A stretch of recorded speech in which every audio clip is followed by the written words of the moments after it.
Welcome back students to AIB Education and Study with Anas sir. Today I will be starting class 12 political science first book revision. So आज की इस important class के अंदर basically अपनी Sunday की class में अपनी first book को हम पक्का करने वाले हैं। उसके अंदर जितने भी चैप्टर्स हैं उसको हम समझने वाले हैं एक बार दोबारा से, क्योंकि जब इससे पहले हमने हर एक चैप्टर की स्पेसिफिक वन शॉट वे के साथ रिवीजन की है। सो आज की इस इंपॉर्टेंट क्लास में फर्स्ट बुक के अंदर जितने भी हमारे 7 चैप्टर हैं उन सातों चैप्टर की हम रिवीजन करेंगे, समझेंगे काफी brief, best and short explanation के साथ। So let's start.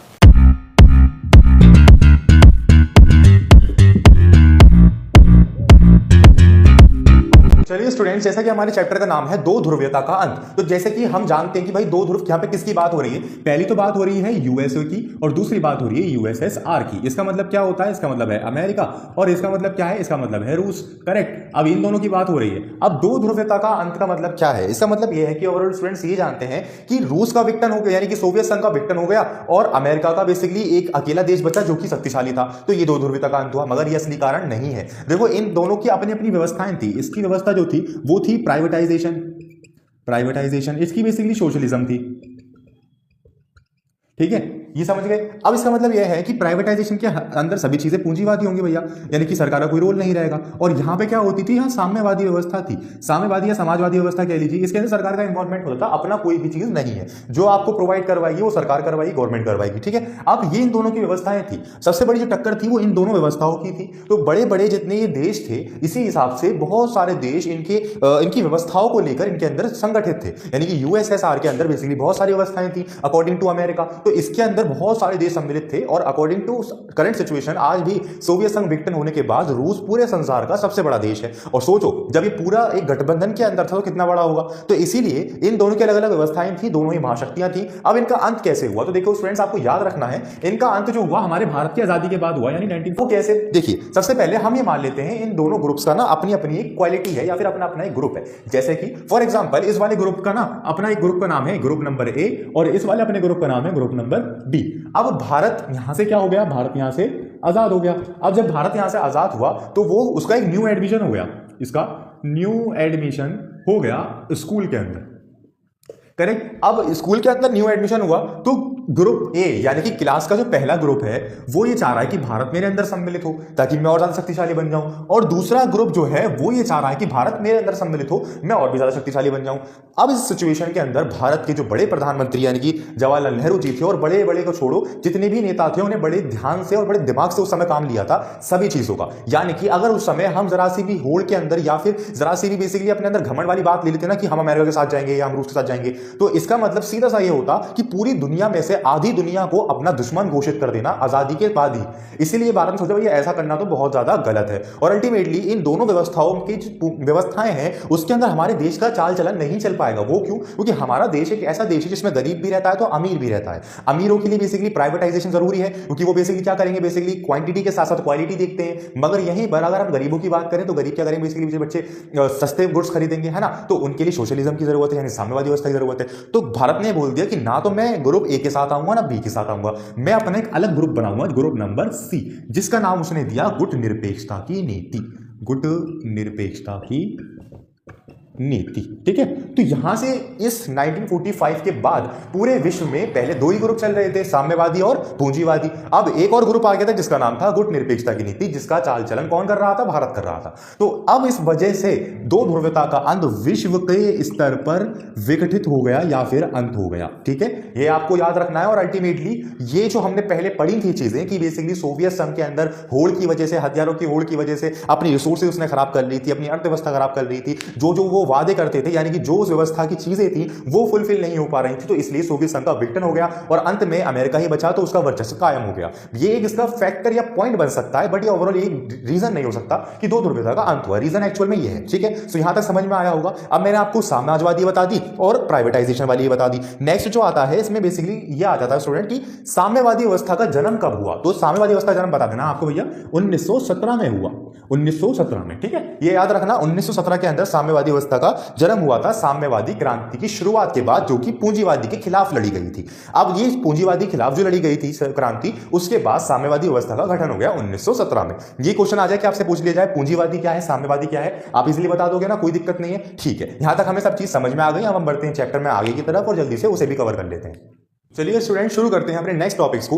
पहले का नाम है दूसरी दुनिया, यानी कि इस चैप्टर में ना हमें एक शब्द सुनने को मिलता है दूसरी दुनिया। तो इसका मतलब क्या है? इसका मतलब सीधा सा ये है कि जब सोवियत संघ बना तो उन्होंने पूर्वी यूरोप के कुछ देशों को फांसीवादियों के चुंगल से छुड़ाया। अब वो फांसीवादी कौन थे? हिटलर थे। तो उन देशों को जो छुड़ाया सोवियत संघ ने, तो उनको अपने अंदर ही सम्मिलित कर लिया। इन्हीं देशों को आगे चलकर दूसरी दुनिया के नाम से जाने लगा। ठीक है, तो ये समझ में आ गया भैया दूसरी दुनिया क्या होती है। अब दूसरे विश्व युद्ध के बाद सोवियत संघ की स्थिति यानी कि 1945 के बाद, तो आपको याद रखना है कि भारत की आजादी के बाद सोवियत संघ की स्थिति जो थी वो चरम सीमा पर थी, यानी कि इसकी संचार प्रणाली बहुत ही ज्यादा आगे थी। ये उभरती हुई महाशक्ति थी जो कि अमेरिका को टक्कर दे रहा था। इसके पास हथियारों की कोई कमी नहीं थी, इसके पास पैसों की कोई कमी नहीं थी, इसके अंदर रहने वाले हर नागरिक के पास रोजगार था। इसके अंदर जितने भी नागरिक रहते थे, जो उनकी व्यवस्थाएं थी जैसे कि स्वास्थ्य, शिक्षा से संबंधित जितनी भी समस्याएं थी वो सब फुलफिल करना सरकारों का दायित्व था। तो इस तरीके से इसकी संचार प्रणाली, इसकी व्यवस्था काफी ज्यादा उत्थान पर थी। ये काफी महाशक्तियों के अंदर गिना जाने लगा। तो आपको लिख देना है कि बेस्ट सिचुएशन, मैंने यहाँ हिंट भी डाल रखा है। ठीक है, यही हमारे कुछ पॉइंट्स हैं जो कि आपको याद रखने कि दूर दराज के देश भी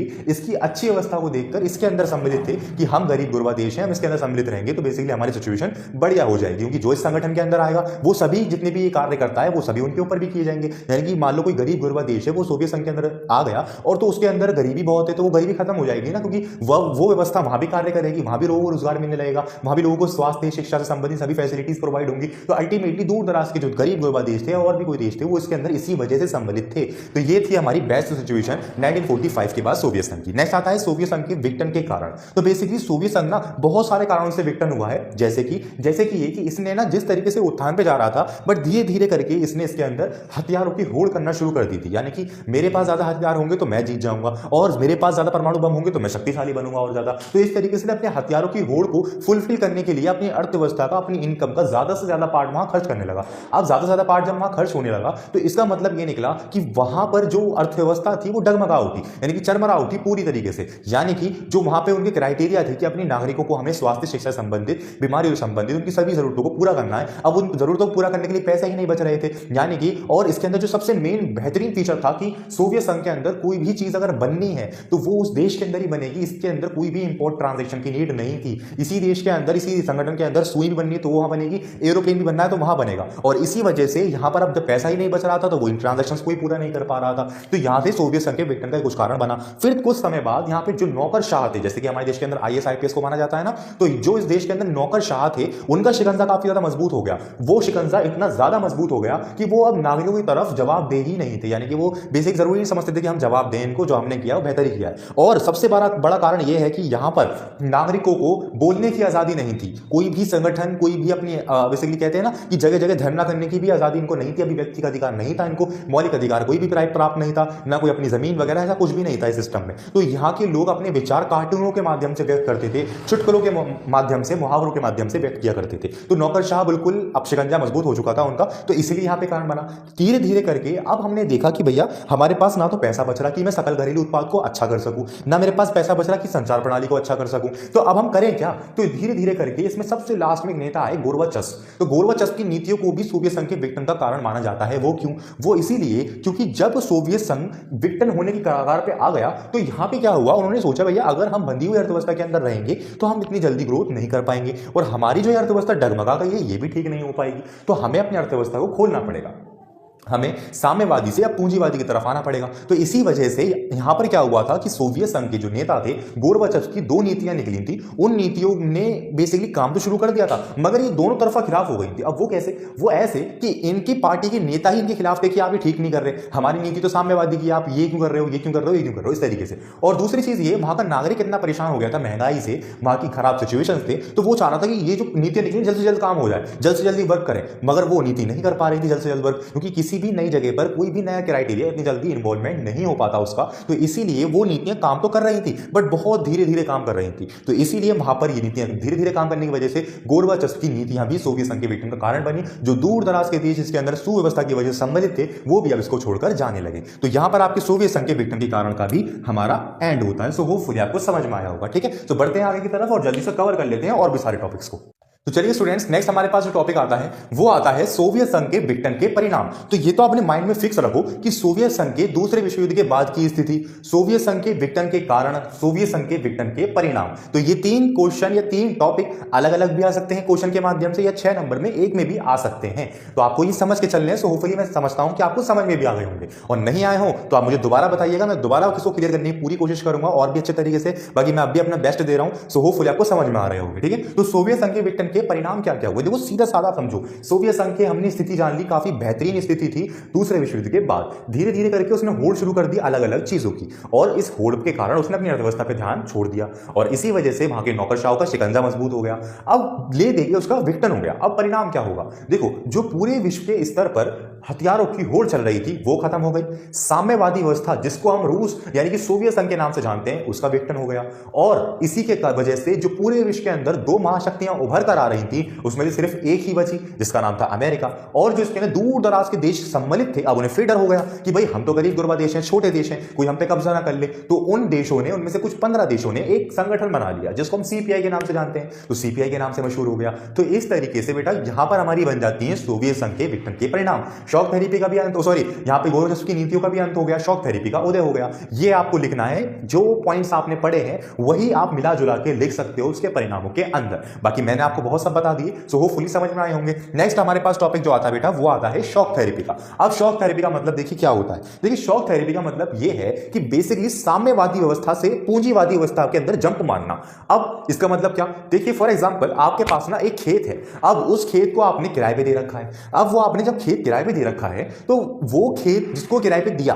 वो उतनी ही प्रोडक्शन करेगा जितनी उसको सैलरी मिल जाए, समझ रहे हो। यानी कि आप उससे कहोगे भैया तुझे 1 सब्जी उगानी है या 2 सब्जी उगानी है, वो उतनी सब्जी उगाएगा, उससे ज्यादा सब्जी नहीं उगाएगा वो। यहीं पर अगर आप उस खेत के अंदर खुद ही काम कर रहे हो तो आपका फ्यूचर पर्सपेक्टिव क्या रहेगा, यही रहेगा कि यार इसके अंदर 1 सब्जी उग रही है, क्यों ना एक जगह पे मैं फूल उगा लूं, क्यों ना एक जगह पे मैं गाजर उगा दूं।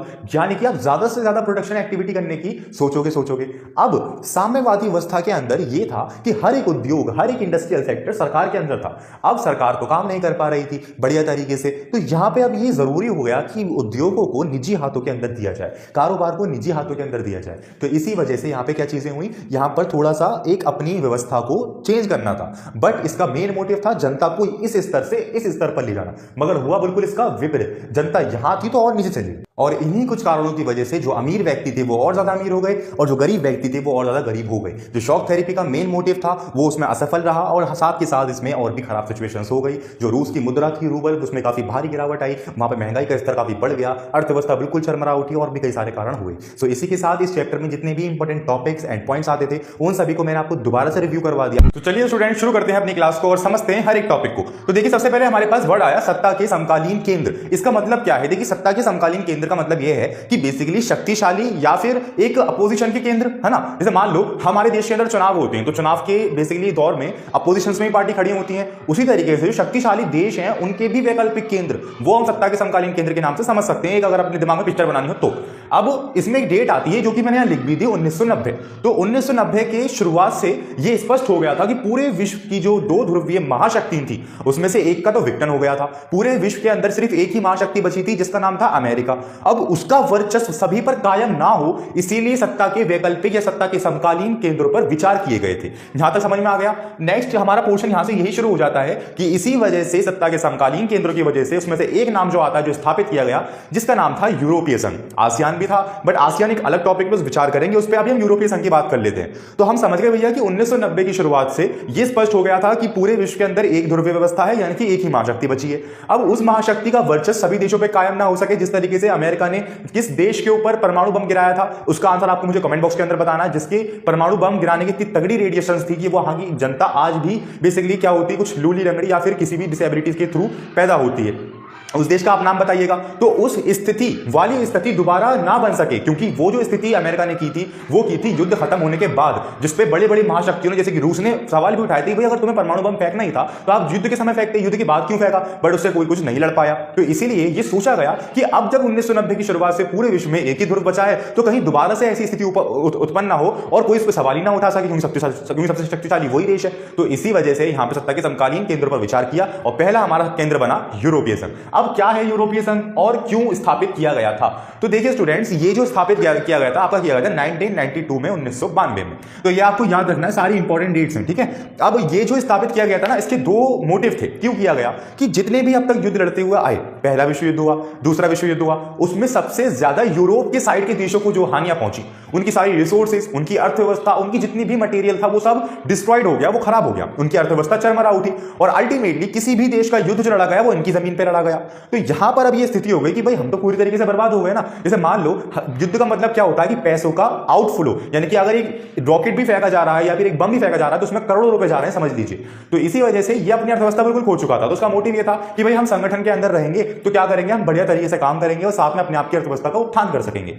और दूसरा मोटिव ये था कि जिस तरीके से मैंने अभी आपको सारी एक्सप्लेनेशन दी कि अमेरिका का वर्चस्व सभी पे कायम ना हो, तो इसीलिए ये एक सत्ता के अंदर आएगा, शक्तिशाली देश बनेगा और अल्टीमेटली अमेरिका को टक्कर भी देगा। आज के समय में देखा जाए तो अमेरिका को टक्कर देने वाले काफी ज्यादा देश हैं, काफी सारे हैं। तो इसका मतलब यह है कि यूरोपीय संघ हकीकत में टक्कर दे रहा है। क्यों? क्योंकि जहां पर अमेरिकी डॉलर एग्जांपल के थ्रू 82 रुपीस के बराबर है इंडियन रुपी के, वहीं पर यूरोपीय संघ के जो रुपए हैं यूरो, तो वो कैसे एक रुपए यहाँ के, वहां के एक रुपए यहाँ पे 93 रुपीस के बराबर हो सकते हैं। तो ये वजह है कि वहां पे अब हमारा यूरोपीय संघ हकीकत में एक सत्ता के वैकल्पिक केंद्रों में आ चुका है जो कि उसे टक्कर ले सकता है। 1992 याद रखिएगा, ठीक है। नेक्स्ट आ जाइए यूरोपीय संघ 2020।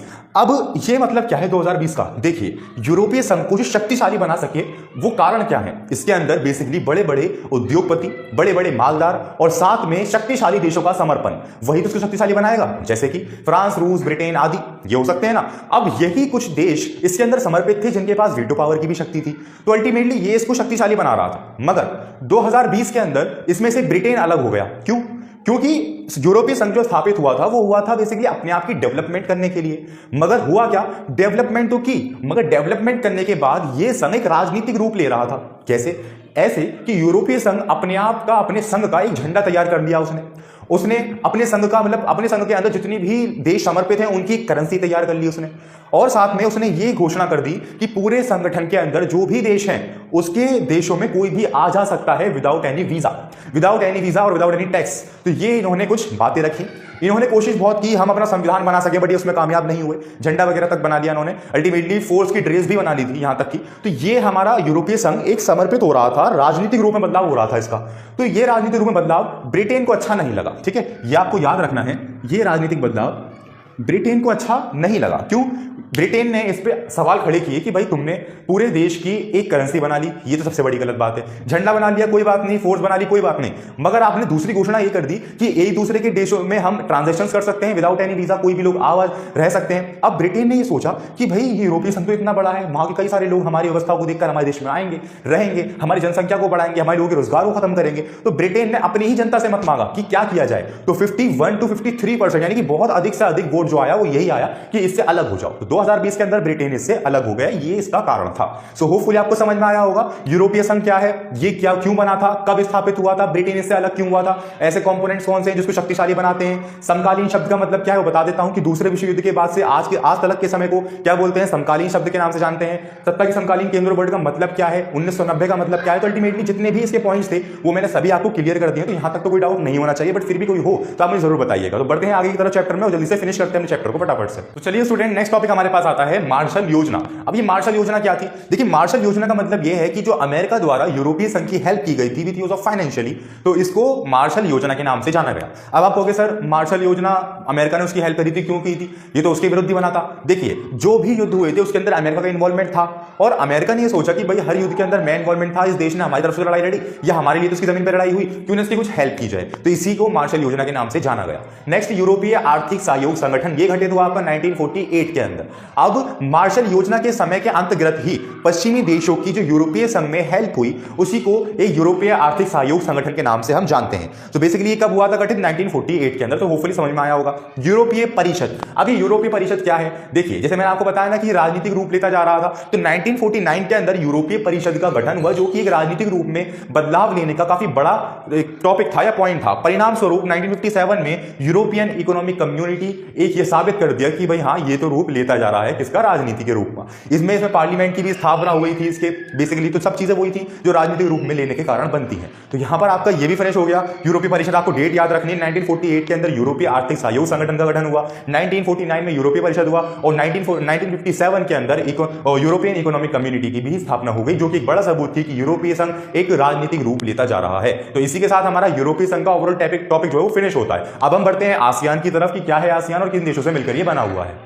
तो चलिए स्टूडेंट्स, अब हम चर्चा करते हैं आसियान के बारे में और समझते हैं इसके टॉपिक को। तो देखिए आसियान दक्षिण पूर्वी एशियाई राष्ट्रों का संगठन यानी कि association of south east Asian nation, यानी कि दक्षिण पूर्वी एशियाई कुछ देशों का संगठन था जिसको हम आसियान के नाम से जानते हैं। अब ये है क्या, तो देखिए इसके अंदर ज्यादातर वो देश समर्पित थे जिनके ऊपर पहले किसी ने कब्जा किया हो। जैसे कि सबसे बड़ा उदाहरण आप ले लीजिए भारत पर 200 वर्षों तक अंग्रेजों का राज रहा था ना। तो जब 200 वर्षों के बाद हमारा भारत आजाद होकर आया तो आजादी में हमने देखा कि हमारी सारी रिसोर्सेज खराब हो चुकी थी। हमारे पास जितने महंगे महंगे आइटम थे वो लोग अपने देश ले जा चुके थे, जैसे कि हीरे मोती जवाहरात ताजमहल और महलों में लगे हुए थे। तो इस तरीके से हमारी अर्थव्यवस्था बिल्कुल चरमरा उठी थी। करेक्ट। अब यहां पे सिचुएशन ये थी कि यही हाल इन देशों का था, मगर इन्होंने सोचा कि यार मैं अकेले तो डेवलपमेंट नहीं कर पाऊंगा, मुझे किसी न किसी संगठन के अंदर जाना पड़ेगा। तो इन्हीं कुछ देशों ने आपस में मिलकर एक संघ बनाया कि हम अपनी अर्थव्यवस्था का उत्थान करेंगे। उद्देश्य अपनी अर्थव्यवस्था का उत्थान करेंगे, एक दूसरे की सहायता करेंगे, सहयोग करेंगे और अपने आप को जब हम एकजुट रखेंगे तो अल्टीमेटली हमारे ऊपर कोई दूसरा दोबारा कब्जा नहीं कर पाएगा। तो ये था आसियान। ठीक है, इसकी स्थापना हुई 8 अगस्त 1967 को।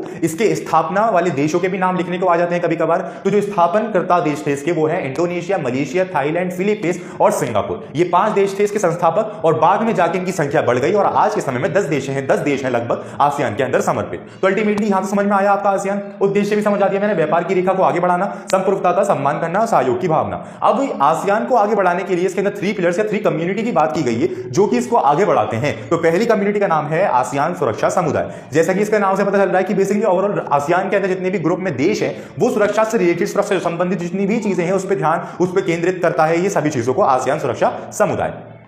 आसियान आर्थिक समुदाय, आर्थिक इन द सेंस की हर एक डेवलपमेंट एक्टिविटी उन पे केंद्रित है ये आसियान आर्थिक समुदाय। आसियान सामाजिक और आर्थिक समुदाय, तो इन दोनों का निचोड़ ही सामाजिक और आर्थिक समुदाय बन जाता है। जिस तरीके से मैंने आपको बताया कि इनके नेम से आपको इनकी दिमाग में थ्योरी बना लेनी है कि भैया आसियान सुरक्षा समुदाय इसका सुरक्षा से रिलेटेड काम, आसियान आर्थिक समुदाय इसका आर्थिक एक्टिविटीज यानी कि इकोनॉमिक एक्टिविटीज से रिलेटेड काम, सामाजिक आर्थिक समुदाय इसमें सामाजिक रिलेटेड काम। तो ये सब आपको बना के लिखना, आपको तो बस इंपॉर्टेंट पॉइंट्स याद करके जाना है, कोई रट्टा थोड़ी मार के जाना है एग्जाम के अंदर। सो होपफुली मैं ये मानता हूं आपको समझ में आ गया होगा आसियान के बारे में। आसियान क्या है, कब स्थापित हुआ, संस्थापक देश कौन थे, उद्देश्य क्या है, 3 पिलर्स कौन से हैं जो कि इसको आगे बढ़ाने में हेल्प करते हैं। अब हम बात करेंगे एक न्यू वर्ड की जिसका नाम आता है आसियान शैली, FRF या फिर FTA। इनको समझते हैं जल्दी से। चलिए स्टूडेंट्स, अब हम जानते हैं अपने नेक्स्ट टॉपिक्स को। तो देखिए मैंने अभी FRF बोल दिया था, FRF नहीं है, ARF है। ठीक है, तो देखिए आसियान शैली का मतलब क्या है। जिस तरीके से मैंने बताया कि जो जो इसके उद्देश्य थे, जो जो इसके पिलर्स थे, कम्युनिटीज थी, उन सभी ने इतना बेहतर तरीके से काम किया कि इसने बहुत जल्द अर्थव्यवस्था या तरक्की हासिल की। तो इसी अर्थव्यवस्था के उत्थान को, इसी तरक्की हासिल करने को आसियान शैली के नाम से जाना गया और विश्व भर के अंदर आसियान के जैसे संगठन की खूब वाहवाही हुई। तो इसी को हम आसियान शैली के नाम से जानते हैं। नेक्स्ट आता है ARF। अब ARF का मतलब क्या है, देखिए 1994 में आसियान क्षेत्रीय मंच का गठन हुआ।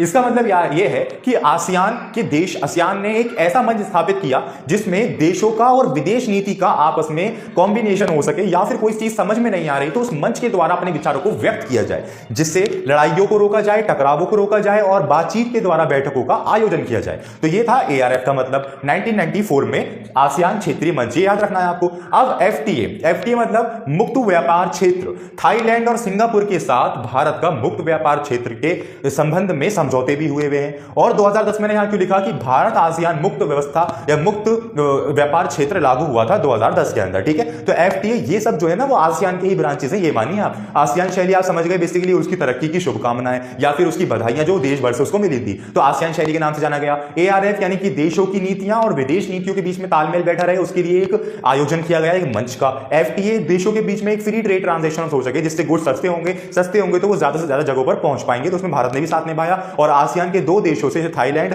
और दूसरा सिंगापुर के साथ मुक्त व्यापार के क्षेत्र में हस्ताक्षर भी किए। तो इसी के साथ ये आसियान का भी टॉपिक सारा फिनिश होता है आपका। अब हम बढ़ते हैं चैप्टर में आगे की तरफ और उसको भी समझते हैं बढ़िया तरीके से। चलिए स्टूडेंट्स, अब हम समझते हैं चीन के टॉपिक को कि आखिर चीन की अर्थव्यवस्था का उत्थान आखिर कैसे हुआ। ऐसे कौन से फैक्टर हैं जो कि चीन की अर्थव्यवस्था को विकास के अंदर लाते हैं, और साथ में चीन की अर्थव्यवस्था के उत्थान होने के बाद वो कैसे नकारात्मक पहलू हैं जो कि आज हमें देखने को मिलते हैं। तो सभी चीजों को समझते हैं। देखिए, सबसे पहले चीन अर्थव्यवस्था का उत्थान। अब इसके उत्थान के आखिर ऐसे कौन से फैक्टर है? तो इसका आकार, इसकी आबादी, परमाणु शक्ति संपन्न देश, वीटो पावर युक्त देश, बड़ी अर्थव्यवस्था जो कि विश्व के स्तर पर तीसरे नंबर पर आती है, और बड़ी सेना का संगठन। ये कुछ ऐसे फैक्टर हैं जो कि इसको विकासशील देश बनाने में हेल्प करते हैं।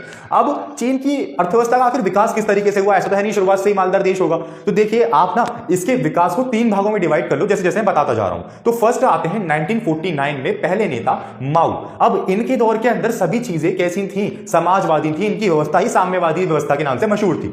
अब इनकी व्यवस्था के अंदर, जैसे कि हमने पढ़कर आए हैं सोवियत संघ के बारे में, एज वेल एज बिल्कुल सेम टू सेम अर्थव्यवस्था इनकी थी। कब? 1949 में, माओ के दौर में। अब 1949 के अंदर ना तो ये देश किसी और देश से ट्रांजैक्शंस करता था, ना ही व्यापार करता था, ना ही कोई एनी अदर एक्टिविटी परफॉर्म करता था, ना ही किसी ब्रांच में, ना ही किसी शाखा के अंदर सम्मिलित था, जैसे कि WTO।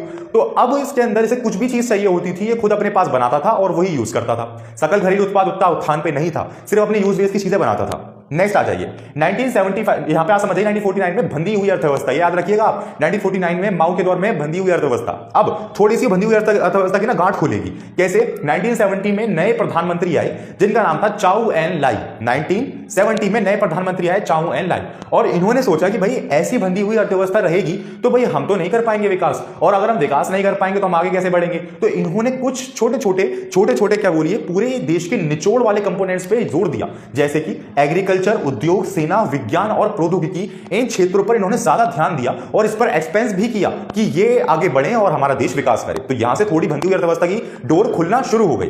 कब? नए प्रधानमंत्री 1970 में। ये कब बने थे? जब माओ की हत्या या मृत्यु हो गई थी। हत्या तो नहीं हुई थी, मृत्यु हुई थी। तो जब माओ की मृत्यु हो गई थी तब ये प्रधानमंत्री बने थे चाउ एन लाई। तीसरा चरण 1978 में डेंग शियोपेंग। ठीक 8 साल बाद एक नए नेता आए, डेंग शियोपेंग। इन्होंने पूरी तरीके से अर्थव्यवस्था को निजीकरण कर दिया। क्यों कर दिया? क्योंकि 1970 में जो नए प्रधानमंत्री थे चाउ एन लाई, उनके दौर में चीन ने विकास करना तो शुरू कर दिया था, मगर जितने परसेंट पे चीन विकास कर रहा था उतने ही परसेंटेज पे जनसंख्या भी ग्रोथ कर रही थी।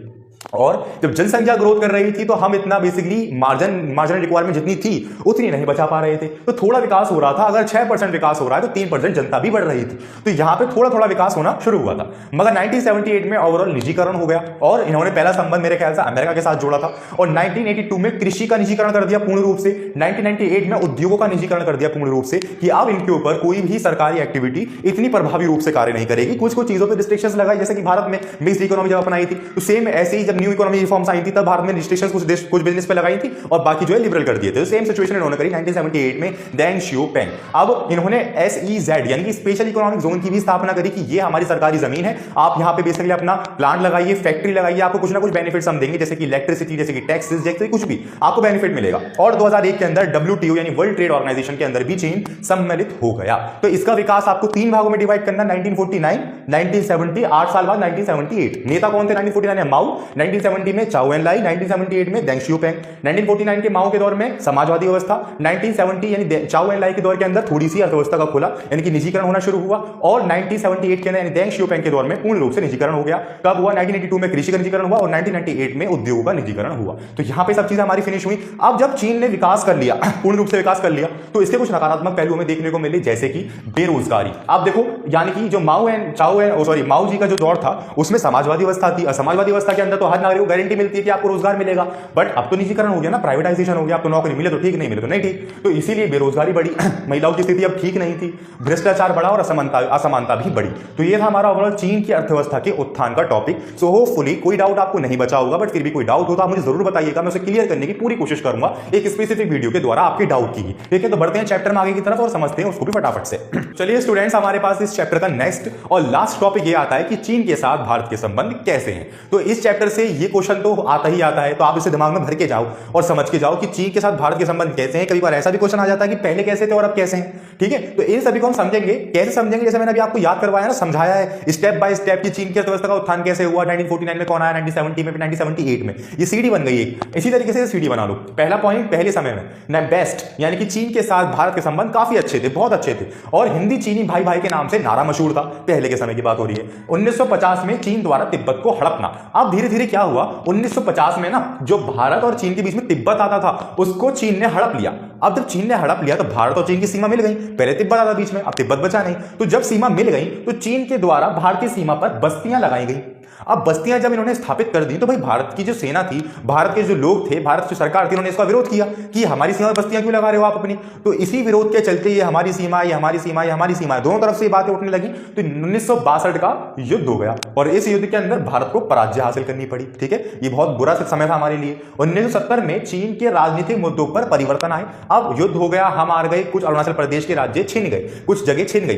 अब 1970 में चीन के कुछ राजनीतिक मुद्दों में ना चेंज आया। अब यहां व्यवहारिक मुद्दों को प्रमुख माना जाने लगा। तो यहां से थोड़ी हमारे संबंधों की करवट शुरू हुई, यानी कि थोड़ी सी चीजें चेंज होने लगी, बढ़िया होने लगी। अब दिसंबर 1988 में राजीव गांधी द्वारा एक दौरा किया गया, किसका? चीन का, जिसमें 4 पोस्ट खोली। पोस्ट कहां खोली? सीमा पर। क्यों? क्योंकि ये दौरा जो है वो सफल हुआ था संबंधों को सुधारने के लिए। 4 पोस्ट का मतलब यह है कि सीमा के द्वारा एक दूसरे के देश में सांस्कृतिक, राजनीतिक या फिर व्यापारिक आदान प्रदान हो।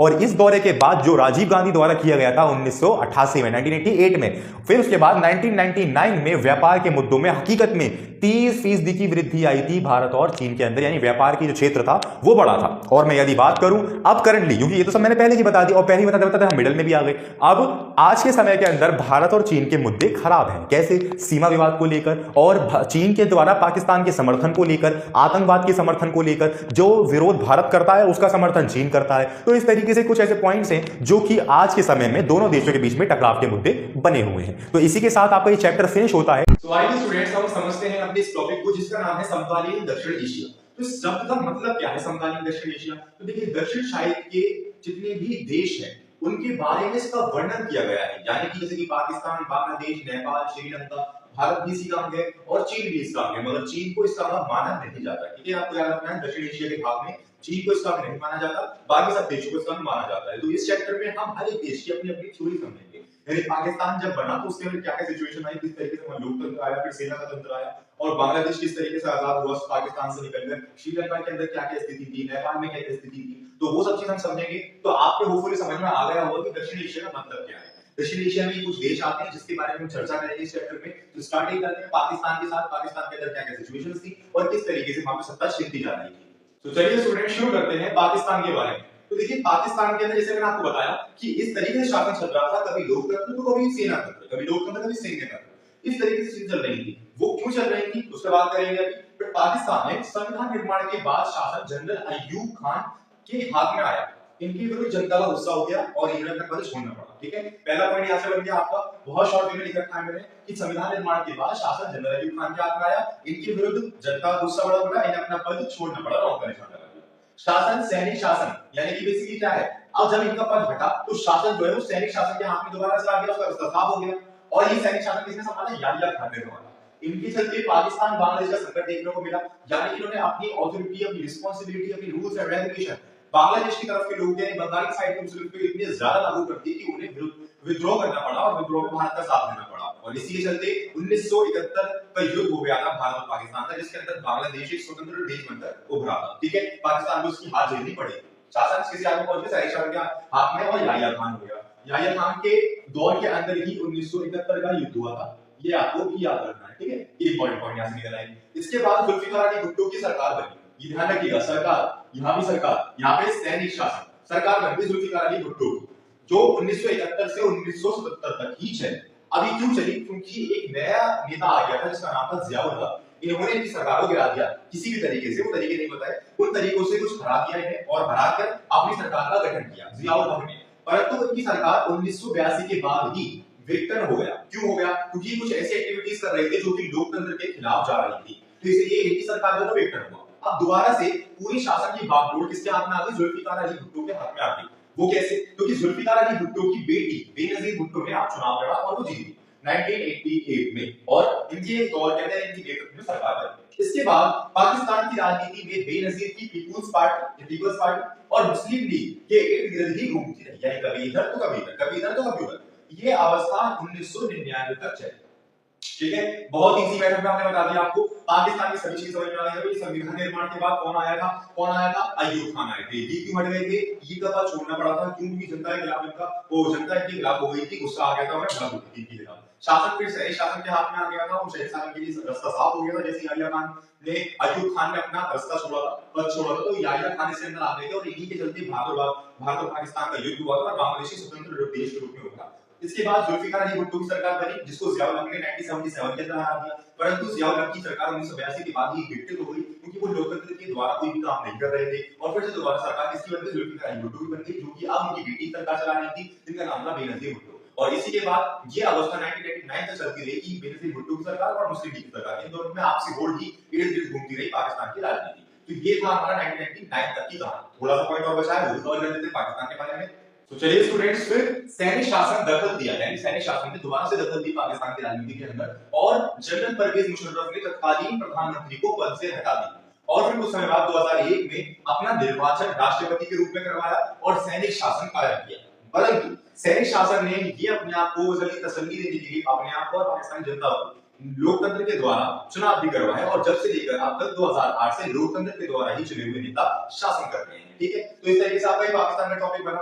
अब आपने एक चीज नोटिस करी, इसमें कभी सैनिक तो कभी लोकतंत्र, तो ये कारण क्या है इस चीज का, इसका कारण क्या बना? देखो कारण मैंने यहाँ लिख दी, पहला सेना, धर्मगुरु और भूस्वामी हरिजनों का दबदबा, यानी कि यहाँ पे सेना का दबदबा काफी रहा, धर्मगुरुओं का दबदबा काफी रहा और भूस्वामी हरिजनों का भी दबदबा काफी ज्यादा रहा था। ये कुछ कारण थे जो कि यहाँ पे सरकार एक स्थायी रूप से कार्य नहीं कर पा रही थी, कभी कोई दखल देता था, कोई कभी कोई देता था। ठीक है, नेक्स्ट आता है भारत। अब पाकिस्तान और भारत की हमेशा तनातनी बनी रहती है, कभी किसी मुद्दे पर तो कभी किसी मुद्दे पर। तो सैनिक शासन ये आश्वासन दिलाता था कि भारत से निपटने के लिए हमें ही चुनिए या पाकिस्तान की भागदौड़ सैनिक शासन के अंदर हाथ में रखिए, क्योंकि जब सैनिक शासन रहेगा तो पाकिस्तान और इफेक्टिवली काम कर पाएगा।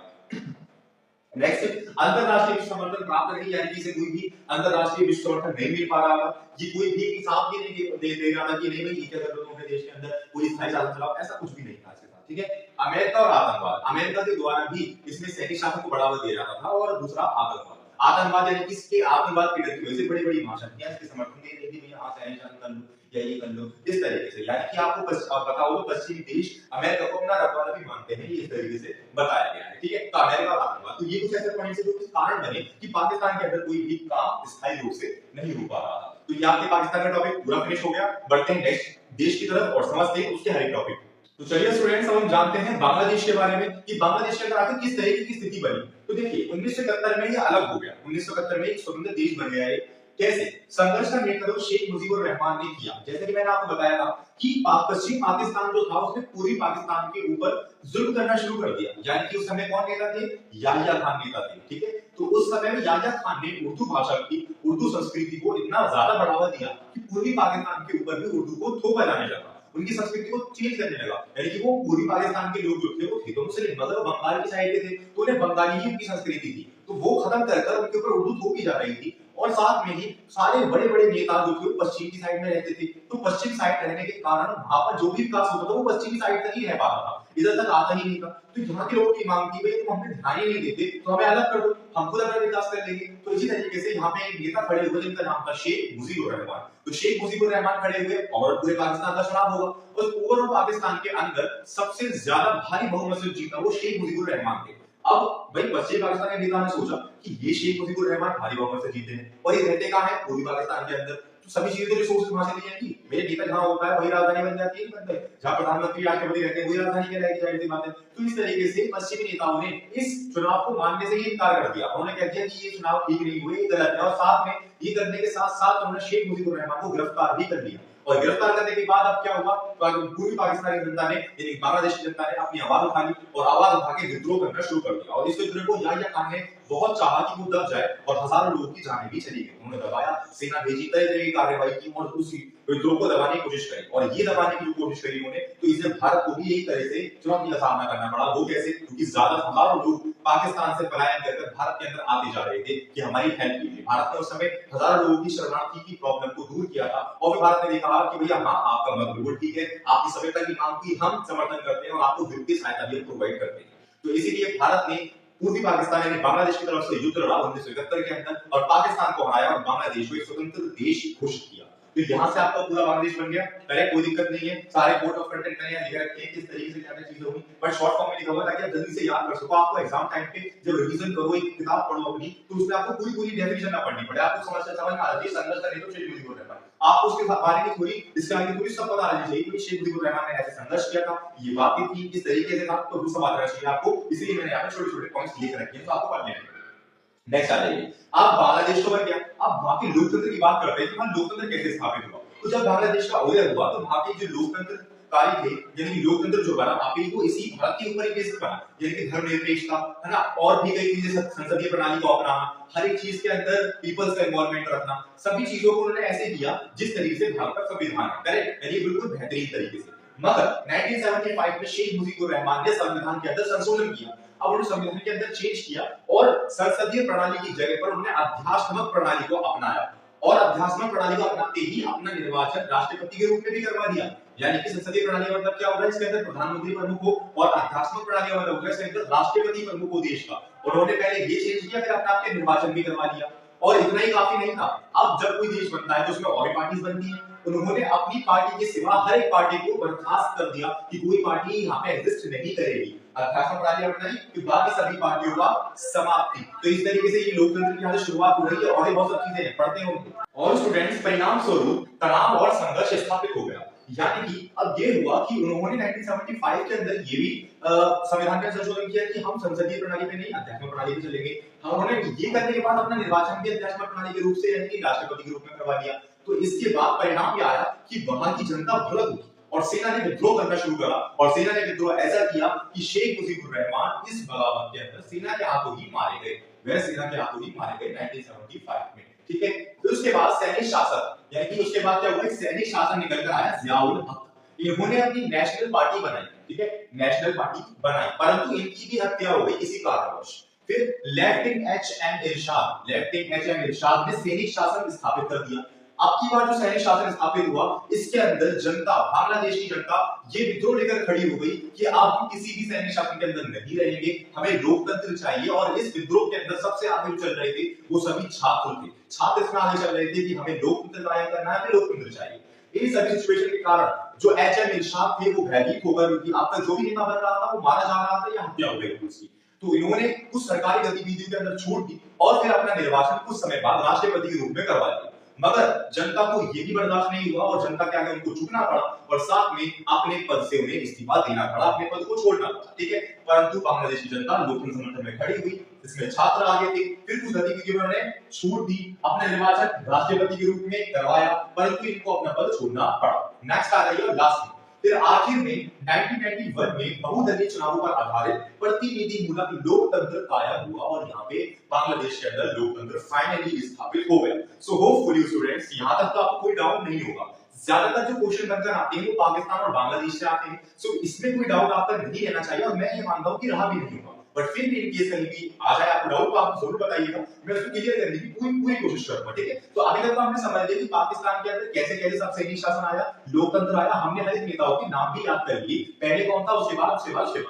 अब इसी तरीके से बांग्लादेश किस तरीके से बनकर उभरा और उसके अंदर किस तरीके से शासन रहा, वो भी हमने समझ लिया और याद भी कर लिया। सो अब हमारा पाकिस्तान भी फिनिश, बांग्लादेश भी फिनिश। अब हम बढ़ते हैं नेक्स्ट देश की तरफ, जिसमें हमें देखते हैं कि आपने क्या बता रखा है और आपके कौन से ऐसे इंपॉर्टेंट टॉपिक्स हैं, एंड पॉइंट्स हैं जो कि हमें याद रखने हैं।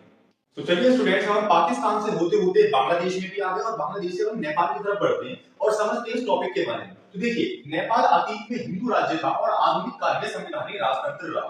अब इसके आगे थोड़ी पढ़िए कि 1990 में मजबूत लोकतंत्र के दबाव में आकर राजा ने संसद की मांग को स्वीकार किया। यानी कि पहले यहाँ पे राजतंत्र कायम था और राजा ने अपनी सेना के साथ पूरे देश के ऊपर नियंत्रण कर रखा, और उस नियंत्रण के बढ़ते कोई भी पार्टी का तो जगह होती नहीं है और किसी को अपनी अभिव्यक्ति का भी अधिकार नहीं था। धीरे धीरे करके लोगों के अंदर जागरूकता आई कि भाई हमें राजतंत्र के अंदर नहीं रहना, हमें लोकतंत्र कायम करना है, और प्रदर्शन करना शुरू किए। अब धीरे धीरे करके जब प्रदर्शन बढ़े तो फिर क्या हुआ, 1990 में एक मजबूत लोकतंत्र का प्रदर्शन हुआ। ये आपको याद रखना है, छोटे मोटे प्रदर्शन तो होते रहे, मगर 1990 में ये मजबूत रूप में उभर कर आया सामने, जिसके कारण वर्ष राजा ने अपने संविधान की मांग को स्वीकार कर लिया। यानी जो लोग कह रहे थे कि संवैधानिक राजतंत्र होना चाहिए, संविधान होना जरूरी है, संविधान के ऊपर देश चलेगा, इस तरह की मांग उठ रही थी। राजा नहीं मान रहा था, राजा अब मान गया। तब मान लिया 1990 में जब मजबूत लोकतंत्र प्रदर्शन उभर कर आया, फिर देखा भाई जनता तो मेरे खिलाफ जा रही है, क्यों ना मान लिया जाए इनकी बात को। तो इन्होंने मान लिया और संविधान को अपनाया। परंतु 1990 में माओवादी के भागों पर अपना प्रभाव जमाने में भी सफल रहे। यानी नेपाल जितना छोटा है उसमें उतनी ही ज्यादा संघर्ष भी भरा हुआ है। संघर्ष कैसे? यानी कि इन्होंने पहले ये देखा, फिर 1990 के अंदर ही माओवादियों ने इनके अनेक भागों पर कब्जा भी कर लिया, उसमें सफल रहे हो। ठीक है, तो राजा की सेना और माओवादियों के बीच हिंसक लड़ाई हुई। 2002 में राजा ने संसद भंग कर दिया। अब ये हुआ कि यहाँ तक तो राजा ने मान लिया था कि हाँ ठीक है, हम संवैधानिक राजतंत्र कायम कर लेंगे। परंतु क्या हुआ, 2002 के अंदर राजा ने नहीं माना और संसद को भंग कर दिया। अब भंग जो कर दिया और बचा कुछ जो लोकतंत्र बचा था उसको भी पूर्ण रूप से समाप्त किया। फिर क्या हुआ, 2006 के अंदर देशव्यापी लोकतंत्र समर्थन दोबारा खड़े हुए और जो दोबारा खड़े हुए उन्होंने फिर से प्रदर्शन किए और अनेक कार्य करने के बाद इस प्रदर्शन के चलते राजा ज्ञानेंद्र को जनता के आगे झुकना पड़ा और जो उन्होंने 2002 में संसद को हटा दिया था, बिल्कुल खत्म कर दिया था, भंग कर दिया था, अब उसको उन्होंने दोबारा बहाल किया। तो इस तरीके से यहाँ पे हमारी नेपाल की स्थिति चल रही है। थोड़ी सी स्थिति और बची है, उसको भी कवर करते हैं, फिर नेपाल से बाहर निकलते हैं। तो स्टूडेंट्स, इस दल का गठबंधन 7 दलों के गठबंधन के समर्थन से बना था, जो कि काम कर रहा था। उसका नाम था 7 पार्टी अलायंस, जो माओवादी तो सामाजिक कार्यकर्ताओं के समर्थन से मिलकर बना था। अब जब उसने 2002 के अंदर जो राजा ज्ञानेंद्र ने संसद को भंग कर दिया था, उसको दोबारा बहाल किया। परंतु कुछ लोगों के मन में ये था कि हमने संविधान तो बना दिया, जो संसद भंग हुआ था वो दोबारा स्थापित हो गया। तो उन्होंने ये जरूरी समझा कि राजा की भी जगह ना कहीं देश के अंदर जरूरी है, तो राजा की जगह को पूर्ण रूप से खत्म नहीं करना चाहिए। तो ये दिमाग के अंदर लेकर कुछ बड़े नेताओं ने ये कहा कि राजा की जगह को बरकरार रखना चाहिए। परंतु कुछ समय बाद 2008 के अंदर राजतंत्र को पूर्ण रूप से खत्म कर दिया गया और जो बची हुई राजा की सीट थी उसको भी बर्खास्त कर दिया गया। और फिर जो पहले वाला संविधान था वो राजा के हित में रखकर बनाया था कि राजा शासन करेगा और संविधान के द्वारा करेगा। तो जब राजा की सीट नहीं रही, 2015 के अंदर एक नया संविधान अपनाया नेपाल ने। तो ये थी नेपाल की कहानी। सो होपफुली आपको नेपाल की कहानी के अंदर भी कोई डाउट नहीं होगा, हर एक पॉइंट बढ़िया तरीके से क्लियर हुआ होगा। और अगर आपने इसको रीड कर लिया मेरे पढ़ाने के बाद, तो आपके लंबे समय तक याद रहने वाला है। दोबारा रिवीजन करने की नीड नहीं पड़ेगी, एक बार रीड करने की नीड पड़ेगी इसको। ठीक है, सो अब हम बढ़ते हैं श्रीलंका की तरफ और श्रीलंका में चल के देखते हैं कि आगे वहां क्या क्या परेशानियां देखने को मिल रही है। चलिए स्टूडेंट्स, अब हम बात कर लेते हैं श्रीलंका के बारे में। तो देखिए, श्रीलंका एक ऐसा देश है जो कि 1948 से लेकर आज तक लोकतंत्र कायम देश है। ये एक ऐसा देश है जिसके अंदर ना तो कभी सेना के द्वारा संघर्ष आया, ना लोकतंत्र के द्वारा संघर्ष आया, ना संविधान के द्वारा आया, ना ही किसी और चीज के द्वारा संघर्ष आया। इसमें संघर्ष आया तो वो आया जातीय संघर्ष। वो जातीय संघर्ष, दो संघर्ष था, दो जातियां थी, सिंधी और तमिल। सिंधी वो लोग थे जो कि वहां के मूल निवासी माने जाते हैं कि हम यहाँ पे पीढ़ियों से रह रहे हैं, हम यहीं के हैं। सिंधी तमिल वो लोग थे जो कि दूसरे देश से आकर बसे हुए थे। दूसरे देश को क्या, हमारे भारत से गए हुए लोग बसे हुए थे तमिलनाडु से। ठीक है, तो वो तमिल लोग थे।